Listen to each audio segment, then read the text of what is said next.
నమస్తే, నా పేరు తేజస్విని. బీసీఎన్ న్యూస్ కి స్వాగతం. ముందుగా ముఖ్యాంశాలు. 23 లక్షల కోట్ల పెట్టుబడులతో రాష్ట్రంలో పరిశ్రమలు నెలకొల్పేందుకు ఒప్పందాలు జరిగాయన్న మంత్రి నిమ్మల. ఇవి అమల్లోకి వస్తే యువతకు 25 లక్షల ఉద్యోగాలు లభిస్తాయని వెల్లడి.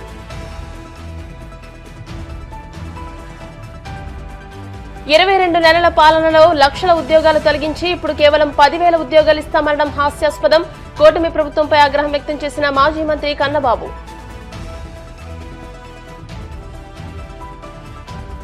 రాష్ట్రంలో వచ్చే 2 రోజులు పలు ప్రాంతాల్లో పిడుగులతో కూడిన వర్షాలు పడే అవకాశం. ప్రజలు అప్రమత్తంగా ఉండాలంటూ వాతావరణ శాఖ సూచన. గోవిందనామ స్మరణతో మార్మోగిన కోనసీమ తిరుమల. వాడపల్లి వెంకన్న దర్శనానికి పోటెత్తిన భక్తజనం. నిరుద్యోగ యువతకు ఉగాది కానుకగా యువగళం పాదయాత్రలో ఇచ్చిన మాట మేరకు మంత్రి లోకేష్ జాబ్ క్యాలెండర్ విడుదల చేశారని మంత్రి నిమ్మల రామనాయుడు అన్నారు. పశ్చిమ గోదావరి జిల్లా పాలకొల్లులో ఆయన మీడియాతో మాట్లాడుతూ గడిచిన 21 నెలల్లో కూటమి ప్రభుత్వం 30,060 ప్రభుత్వ ఉద్యోగాలు, 6.28 లక్షల ప్రైవేటు ఉద్యోగాలు కల్పించడం జరిగిందని అన్నారు. అలాగే 23 లక్షల కోట్ల పెట్టుబడులతో రాష్ట్రంలో పరిశ్రమలు నెలకొల్పేందుకు ఒప్పందాలు కుదుర్చుకున్నట్టు, ఇవి అమల్లోకి వస్తే 25 లక్షల ఉద్యోగాలు రాష్ట్ర యువతకు లభిస్తాయని తెలియజేశారు. ప్రతి ఏటా డిఎస్సీ అని చెప్పిన జగన్ ఒక్క టీచర్ ఉద్యోగాన్ని ఇవ్వలేదని, రాష్ట్రానికి వచ్చే పరిశ్రమలను పారిపోయేలా చేశారని విమర్శించారు. ప్రతి మంచి పనికి సైంధవుల్లా అడ్డుపడడమే వైసీపీ నాయకుల నైజమని మంత్రి నిమ్మల దుయ్యబట్టారు.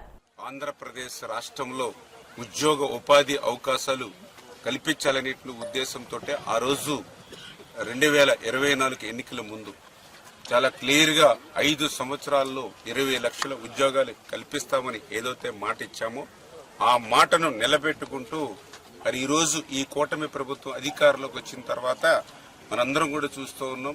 గత 20 నెలల కాలంలోనే మరి పెద్ద ఎత్తున ఉద్యోగ అవకాశాలు కల్పిస్తూ, అందులో భాగంగా మీరందరూ కూడా చూశారు.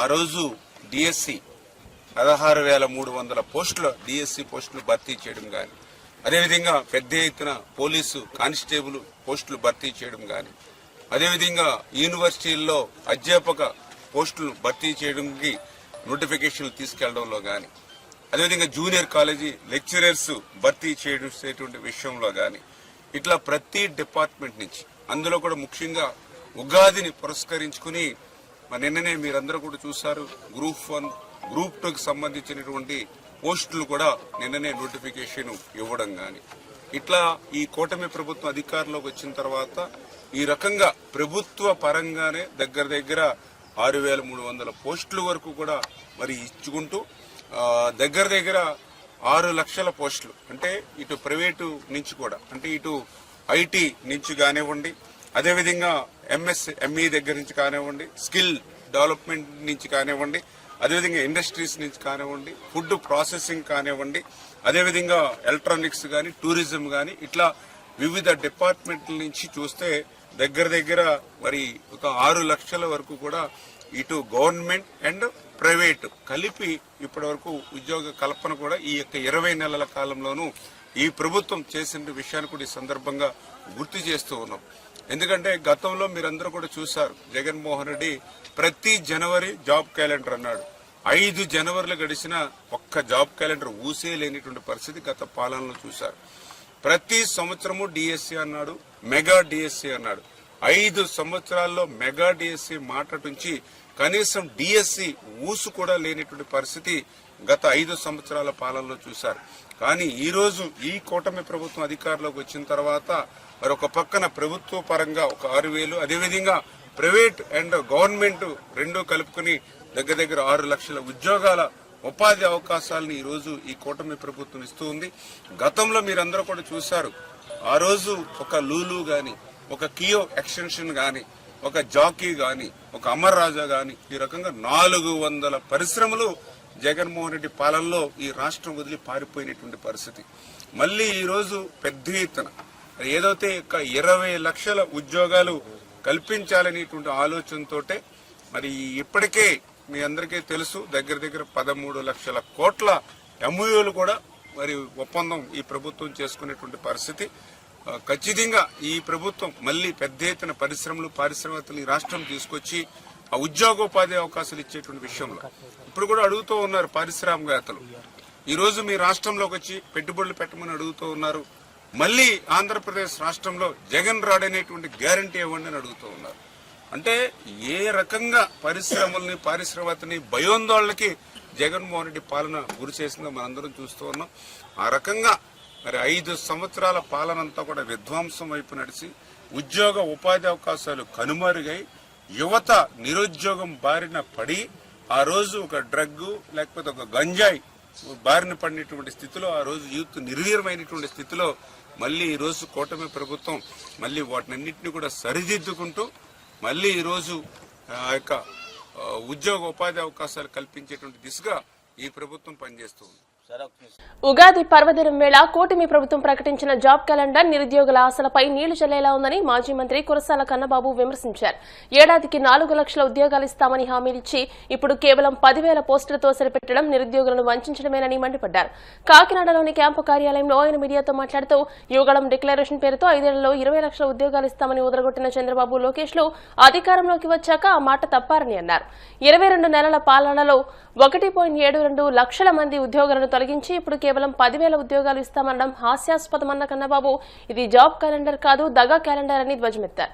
2024 అధికారంలోకి రాకముందు ఎక్కడికి వెళ్ళినా చంద్రబాబు నాయుడు కానీ ఆయన కుమారుడు లోకేష్ గారు కానీ ఇద్దరు ఏం చెప్పేవారంటే ఈ రాష్ట్రంలో ప్రభుత్వం ఏదో నిరుద్యోగుల్ని పట్టించుకోవట్లేదని, జగన్మోహన్ రెడ్డి గారు ఉద్యోగ కల్పన చేయట్లేదని, మేము వస్తే ఏటా జాబ్ క్యాలెండర్ ఇస్తామని, లక్షల ఉద్యోగాలు ఇస్తామని ప్రకటనలు చేశారు. దానికి ఏదో యువగళం డిక్లరేషన్ అన్నట్టుగా పెద్ద ప్రచారం. మీకు తెలుసు కదా, ప్రచారంలో మన ముఖ్యమంత్రి చంద్రబాబు నాయుడు గారిని కొట్టేవాడే లేడు. ఆ రకంగా ప్రచారం చేసి సంవత్సరానికి 4 లక్షల ఉద్యోగాలు చొప్పున 5 ఏళ్లలో 20 లక్షల ఉద్యోగాలు కల్పిస్తామని ఒక పెద్ద హామీని ఇచ్చారు. తీరా అమల్లోకి వచ్చేటప్పటికి 2024 జూన్లోకి అధికారంలోకి వచ్చినప్పుడు జూన్లో ఆ సంవత్సరం అసలు జాబ్ క్యాలెండర్ మాటే మర్చిపోయారు. ప్రతి ఏటా జనవరి 1న ఇస్తాం అని చెప్పిన వాళ్ళు మొత్తం 2024 అధికారంలోకి వచ్చిన తర్వాత అసలు ఉద్యోగ కల్పన అనే అంశాన్నే మర్చిపోయి మళ్ళీ ఏదో మేము పెట్టుబడులు చేస్తున్నాం, లక్షల ఉద్యోగాలు వస్తాయి, అసలు మమ్మల్ని మించిన వాళ్ళు లేడని వాళ్ళ భుజాలు వాళ్లే చేర్చుకునే కార్యక్రమం జరిగేది. దీని మీద ప్రతిపక్షాలు గొంతెత్తడం, ప్రతిపక్ష పార్టీ గట్టిగా నిలదీయడం, ప్రజా సంఘాలు కూడా నిరుద్యోగులు కూడా విమర్శలు మొదలు పెట్టడంతో ఏదో 2025లో జనవరిలో జాబ్ క్యాలెండర్ ఇస్తామని ఒక మళ్ళీ అబద్ధపు హామీని ప్రచారం చేశారు, ఇవ్వలే. 2026 జనవరి 1న ఇస్తామన్నారు, ఇవ్వలేదు. దాని మీద విమర్శలు పెరిగే కొద్దీ ఇప్పుడు నేను ఉగాది నాడు జాబ్ క్యాలెండర్ రిలీజ్ చేస్తున్నట్టుగా ప్రకటన చేశారు. ఇంచుమించుగా 10,000 ఉద్యోగాలతో ఒక జాబ్ క్యాలెండర్ ఇస్తాం అని చెప్పి 10,060 ఉద్యోగాలతో ఒక జాబ్ క్యాలెండర్ను ఇస్తున్నట్టుగా వారు ప్రకటన చేయడం జరిగింది. ఇది కూడా వైఎస్ఆర్ పార్టీ చెప్తుంది ఒక దగ. మీరిచ్చే ఈ జాబ్ క్యాలెండర్ ప్రకటన కూడా దగాయే, నిరుద్యోగుల్ని దగా చేస్తున్నారు అని చెప్తున్నాం. ఎందుకంటే మీరు చెప్పిన ప్రకారం 4 లక్షల ఉద్యోగాలకు ఇవ్వాలి. మీరు అధికారంలోకి వచ్చినప్పటి నుంచి లెక్కలు తీస్తే ఉన్న లక్షలాది మంది ఉద్యోగుల్ని పీకేశారు, నిర్దాక్షిణ్యంగా తీసేశారు ఉద్యోగాలు. వాటితో పోలిస్తే ఇవాళ మీరు ఇచ్చిన ఈ 10,060 ఉద్యోగాల నోటిఫికేషను నామమాత్రం, ఇందులో ఏమీ డౌట్ లేదు. ఇప్పటికీ ఉగాది సభలోనూ జగన్మోహన్ రెడ్డి గారిని విమర్శిస్తూ పండగ పూట కూడా పాటే అని మళ్ళీ జగన్ గారిని ఆడిపోచుకుంటూ ఏదో 1924 మధ్య అసలు ఎవరూ పండగ చేసుకోలేదని మాట్లాడుతూ ఉన్నారు చంద్రబాబు నాయుడు గారు. ఎందుకంటే 2,70,000 కోట్ల పైచిలకు పేదల అకౌంట్లో వేసిన ముఖ్యమంత్రిగా జగన్మోహన్ రెడ్డి గారు రికార్డు సృష్టిస్తే ఆ రోజు పండక్కి 10 రూపాయలు ప్రతి ఒక్క కుటుంబంలో పేద కుటుంబం చేతిలో ఉండేలాగా ఒక నిర్ణయం తీసుకుంటే ఆయనకి అది కనపడలే. అంటే పండగ అంటే వాళ్ళ ఇంట్లోనే జరిగితేనే పండగ, చంద్రబాబు చేసుకుంటేనే పండగ, ఆయనకి అధికారం ఉంటేనే పండగ. కాబట్టి మిగతా వాళ్ళు ఎవరు పండుగలు చేసుకున్నట్టుగా జగన్మోహన్ రెడ్డి గారిని విమర్శిస్తూ ఉన్నారు. ఇంకా నిన్న ఇచ్చిన ఈ జాబ్ క్యాలెండర్ విషయంలోకి వస్తే, ఇప్పుడే నేను చెప్పినట్టుగా 24, 25 ఆ ఊసే ఎత్తలేదు. 26లో ఇవాళ 10,060 ఉద్యోగాల నోటిఫికేషన్ ఇచ్చి ప్రకటన చేసి, అది కూడా 4 విడతల్లో 41 నోటిఫికేషన్లు ఇస్తారంట అక్టోబర్ దాకా. 4 విడతల్లో 41 నోటిఫికేషన్లు ఇచ్చి ఉద్యోగాలు భర్తీ చేస్తామని చెప్పారు. రాష్ట్రంలో గత 3 రోజులుగా వర్షాలు కురుస్తున్నాయి. పలు ప్రాంతాల్లో మోస్తరు వర్షాలు పడుతుండగా మరికొన్ని ప్రాంతాల్లో భారీ వర్షం పడింది. ఈదురుగాలులు, ఉరుములు, మెరుపులతో పాటు పిడుగులతో కూడిన వర్షాలు పడుతూ ఉండడంతో ప్రజలు భయాందోళనకు గురవుతున్నారు. అయితే వచ్చే 2 రోజుల్లో కూడా ఆయా జిల్లాలో భారీ వర్షాలు కురిసే అవకాశం ఉందని ప్రజలు అప్రమత్తంగా ఉండాలని వాతావరణ శాఖ అధికారులు సూచించారు. నిన్నటి వరకు ఉన్నటువంటి కోస్తాంధ్ర మీద ఉన్నటువంటి ఉపరితల ఆవర్తనాలు ఈరోజు ఉత్తరాంధ్ర ప్లస్ దానికి ఆనుకున్నటువంటి వెస్ట్ సెంట్రల్ బే ఆఫ్ బెంగాల్లో అయితే ఈ ఉపరితల ఆవర్తనం అయితే కంటిన్యూ అవుతుంది. అలాగే నెక్స్ట్ ఇటు రాయలసీమ దగ్గర ఉన్నటువంటి నార్త్ ఇంటీరియర్ కర్ణాటక ఈ ప్రాంతంలో కూడా ఒక గల్ఫ్ ఆఫ్ మన్నార్ నుంచి ఒక ట్రఫ్ కూడా రన్ అవుతుంది. ఈ ఈ కంబైన్డ్ ఎఫెక్ట్ వల్ల, అలాగే ప్లస్ మళ్ళీ ఇప్పుడు జనరల్గా ఈ సమ్మర్ సీజన్లో ఉండేటువంటి కన్వెక్టివ్ కరెంట్స్, ఈ టెంపరేచర్స్ రైజింగ్ వల్ల ఉండేటువంటి ఈ కంబైన్డ్ ఎఫెక్ట్ వల్ల నెక్స్ట్ కమింగ్ ఒక 3 to 4 days వరకు కూడా ముఖ్యంగా ఇటు ఉత్తరాంధ్రలో, దక్షిణ కోస్తాలో జిల్లాల్లో కూడా 1-2 చోట్ల ఉరుములతో జల్లులు అయితే మనకి వచ్చే ఛాన్స్ అయితే ఉందని చెప్తున్నాం. అలాగే ఈ థండర్ స్టార్మ్ యాక్టివిటీస్ కానీ అసోసియేటెడ్ లైట్నింగ్ స్ట్రైక్స్ కానీ థండర్ స్టార్మ్స్ కానీ అలాగే అసోసియేటెడ్ స్ట్రాంగ్ విండ్స్ కూడా వచ్చే ఛాన్స్ ఉంది. అవి గంటకి 40 నుంచి 50 కిలోమీటర్ల వరకు ఉత్తరాంధ్రలో వచ్చే ఛాన్స్ ఉంది. అలాగే దక్షిణ కోస్తా వరకు చూస్తే ఈ విండ్స్ ప్రభావం కొంచెం మాదిరికి తగ్గి ఒక 30 నుంచి 40 కిలోమీటర్స్ వరకు వెళ్ళే ఛాన్స్ అయితే ఉంది. అలాగే ఇప్పుడు ఉన్నటువంటి ఈ థండర్ స్టార్మ్ యాక్టివిటీస్ కానీ ఈ వర్షపు జల్లులు కానీ నెక్స్ట్ ఒక 3 to 4 days వరకు వెళ్ళే ఛాన్స్ ఉంది. అలాగే నెక్స్ట్ గ్రాడ్యువల్గా ఈ టెంపరేచర్స్ కూడా నెక్స్ట్ 3-4 days వరకు కూడా పెద్దగా మార్పు ఉండే ఛాన్సెస్ కూడా లేదు. అలాగే గ్రాడ్యువల్గా ఆఫ్టర్ 3 to 4 days గ్రాడ్యువల్గా రైజ్ ఉండే ఛాన్స్. కోనసీమ తిరుమలగా వర్ధిల్లుతున్న వాడపల్లి శ్రీ వెంకటేశ్వర స్వామి ఆలయం భక్తులతో కిటకిటలాడుతోంది. శనివారం స్వామికి ప్రీతికరమైన రోజు సందర్భంగా ఆలయంలో ప్రత్యేక పూజలు నిర్వహించారు. స్వామివారి దర్శనానికి వచ్చిన భక్తులకు ఎలాంటి ఇబ్బందులు తలెత్తకుండా ప్రత్యేక ఏర్పాట్లు చేసినట్టు ఆలయ అధికారులు తెలిపారు. భక్తులు అధిక సంఖ్యలో హాజరై స్వామిని దర్శించుకుని మొక్కులు చెల్లించుకున్నారు.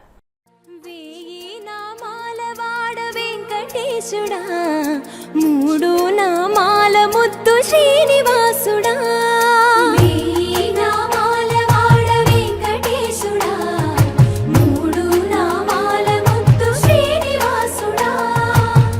కోటి కోటి దండాలయ్యా కోనేటి రాయడా, కోటి కోటి దండాలయ్యా కోనేటి రాయడా, కోరుకున్న వారి కొంగు బంగారు దేవుడా,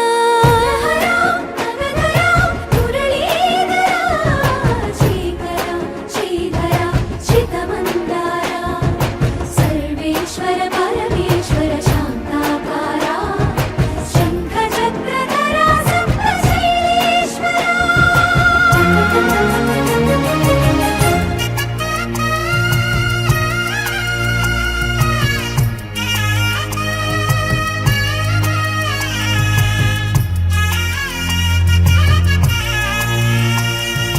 సుప్రభాత సేవలో సూర్యుడవయ్యా, అజ్ఞానపు చీకటులను అణచెదవయ్యా, మాధవ కేశవ అభిషేక సేవలో మురిసేవయ్యా, ఆత్మ కల్మషముల కడిగి కాచేవయ్యా, శ్రీధర కోటి కోటి దండాలయ్యా కోనేటి రాయడా, కోరుకున్న వారి కొంగు బంగారు దేవుడా, పద్మనాభ ఋషికేశ, పద్మనాభ ఋషికేశ.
మార్గమున మమ్ము నడిపేవయ్యా మురహరా నగధరా కోటి కోటి దండాలయ్యా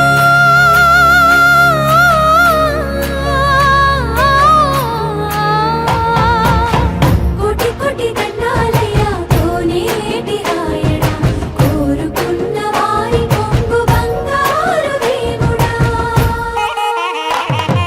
వేయి నామాల వాడ వెంకటేశుడా మూడు నామాల ముత్తు శ్రీనివాసుడా కోటి కోటి దండాలయ్యా కోనేటి రాయడా కోరుకున్న ఇప్పుడు కాసేపు ప్రకటనలు.